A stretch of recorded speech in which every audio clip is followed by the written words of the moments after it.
All right, you stupid pinks. Welcome to Civilization and Joe Abercrombie's First Law universe, starting with the blade itself.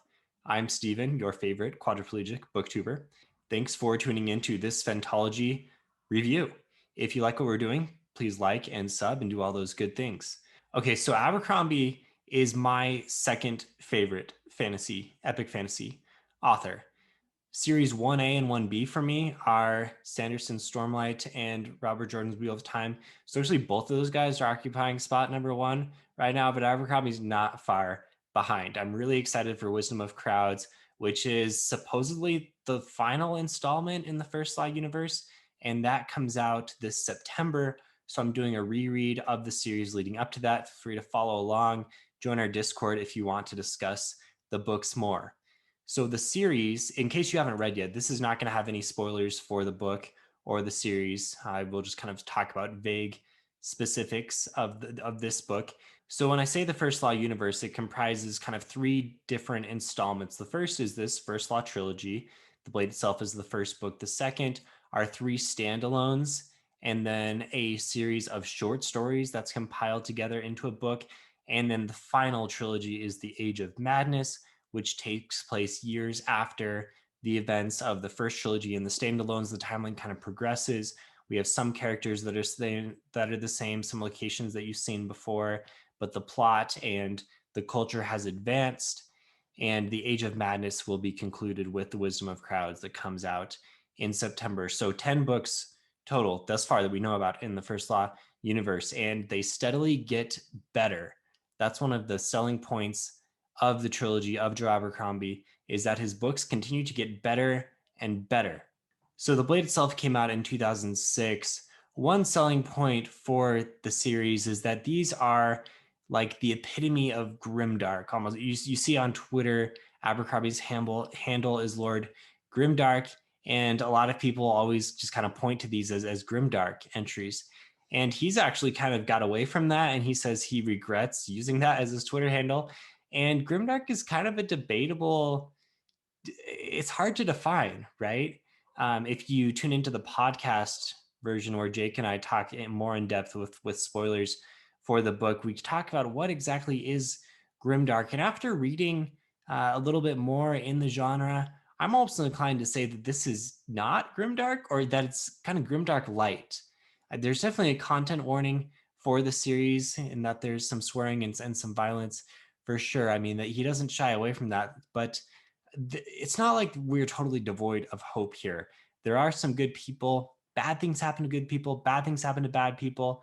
It's supposed to be a little more representative of real life and not kind of this, alluring, fantastical resolution. And I think in general, the genre is getting away from that real fantastical, nice Disney resolution, and it's trying to paint fantasy in more gray tones, and try to really explore what how humans would react to these situations. So review for The Blade itself, the first book.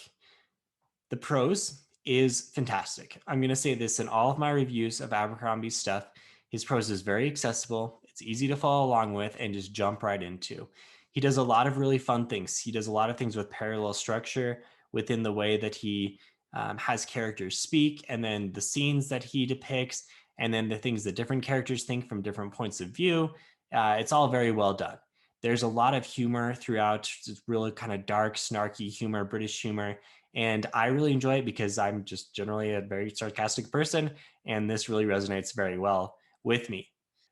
Another pro is he's fantastic at writing action scenes, and he writes them very much from the point of view of the character's head. So you're kind of like there along with them, piloting and seeing what they're seeing. It's like you're rolling around and grabbing at swords and trying to survive and clinging to the edge of cliffs. It makes it very exciting. You don't always get the full picture of what's going on because you're there inside the character's head, but I think it's a great way to depict action, and it comes from his background as a film editor. So it seems very realistic and very exciting. The plot, one knock, probably the biggest knock on this book, it's The Blade itself, is that there's not a big climax. Like there's a lot that happens for sure, but some people have said they read the book, they really enjoyed the characters, they thought the prose was great, but when it wrapped up, they're like, what happened in this book? And it's almost like a very long exposition into the world. The lore in general, I wish was explored a little bit more as far as like the magical backstory of the world. I like how he subverts a lot of tropes, and maybe that's a little bit of a negative sometimes because I think that can be the reason why some people think that not a lot happened. So the plot, you get a bunch of different points of view, characters, but when all is said and done, you're like, could that have been sped up? Could we have a little bit more epic action? Look for that in later books. But in this one, yeah, that is a reasonable criticism. The characters are the highlight of the book. So to kind of explain what we have going on here, we have three main points of view characters, we have three side points of view characters, and then there's a lot of tertiary characters. Obviously, our three main points of view character, we have Logan Ninefingers, who's a sympathetic barbarian and brutal warrior, but he's got a dark past. We have Glokta, who is a former hero turned cripple via some torture that's been done to him, and now he's turned to become the torturer as part of His Majesty's Inquisition. And then we also have Giselle Dan Luther, who is a pampered rising star in the dueling arena, and he will soon have his mettle tested. And then you have a bunch of side characters like West and Dogman and Pharaoh and Baez, etc. So characters are by far, maybe not by far, because his prose is awesome too. But for me, characters are the thing that stands out for all of Abercrombie's books. He puts you right into their head and gets you to really sympathize with someone who is like literally torturing and cutting off people's fingers. You're like, this is terrible, but you're at the same time, you're like, but I understand why he's doing it. And it just makes it all the more realistic and tragic. And tragedy is definitely a theme of all of Abercrombie's books, in that you can see that people are making bad choices and doing bad things, but at the same time, like, they're not necessarily bad people. They're just led down bad paths, and their pasts have brought them here. And it's beautiful. It's terrible, but it's beautiful. So nicely done, Abercrombie. I love reading your books for this reason. The setting is more about the feel than the location. So what I mean is that there aren't like a whole bunch of like big, elaborate towers and cities and different fantastical locations. There are certainly locations that we visit and we spend a lot of time with, but the setting, the construction of the setting is more about this kind of gritty gray feel than it is about any one location. It's different than like a Sanderson who builds up, this entire world that's all built around the magic system. Abercrombie still manages to paint a fantastic picture of the setting. And it's a very different approach than like a hard magic Sanderson system. So I applaud both of them. These are both two of my favorite authors.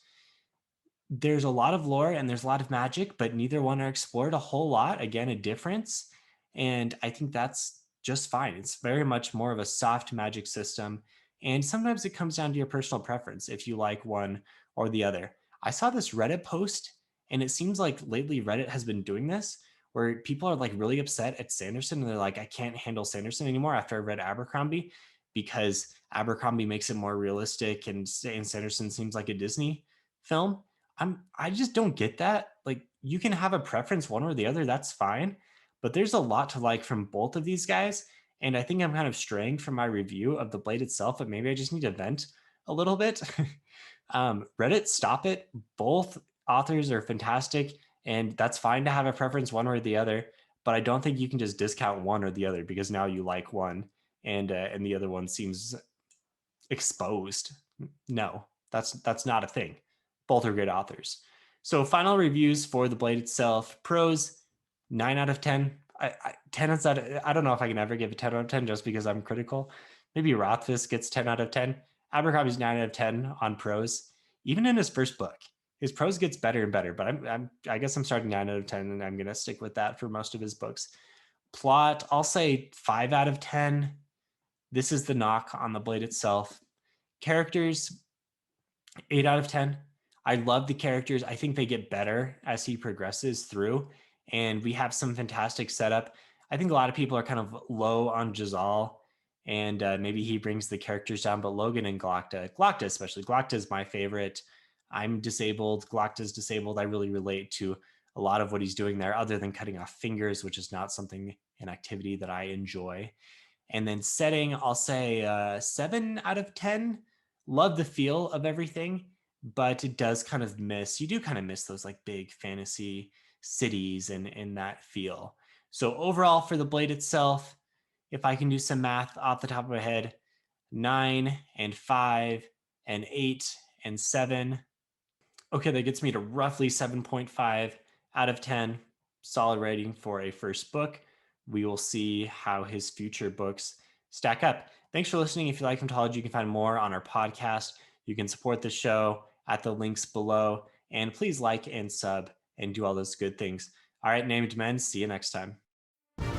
Thank you for tuning in to another episode of Phantology. If you'd like to let us know your opinions on all things sci-fi and fantasy, join our Discord. Invites are in the episode descriptions below. If you'd like to support the show, like these fine folks here, you can do that at patreon.com/phantology_books. Patrons get early access to new episodes, exclusive postings, and exclusive Discord benefits. But of course, just listening and watching and sharing with your friends and family is support enough. Journey before destination all.